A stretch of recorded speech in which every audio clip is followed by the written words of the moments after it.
Đăng ký lên play nó thì anh đi nhớ coi coi nhớ lên play thì anh đi lâu vậy nè lôi à biết ơi ai là đăng ký lên chứ nghiêm lôi để lụa bắt ra vô này để lụa bắt ra chơi mãi lôi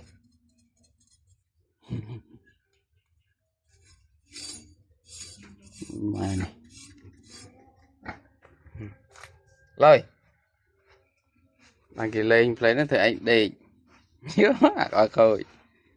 nhớ lên play thì anh đi rồi cái gì rồi cái gì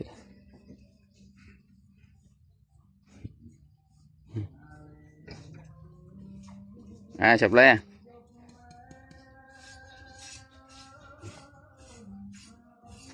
chụp lên rồi ngấp chụp lên cặp đam chơi gì này lên này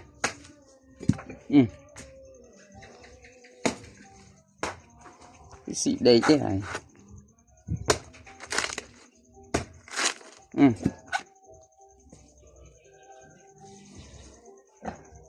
à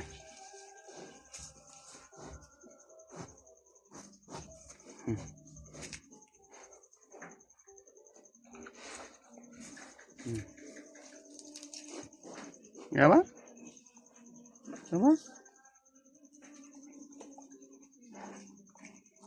cặp à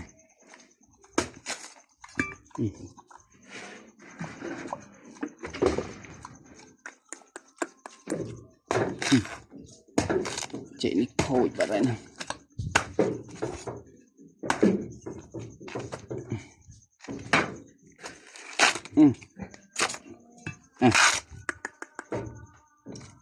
cái đầu lại này nè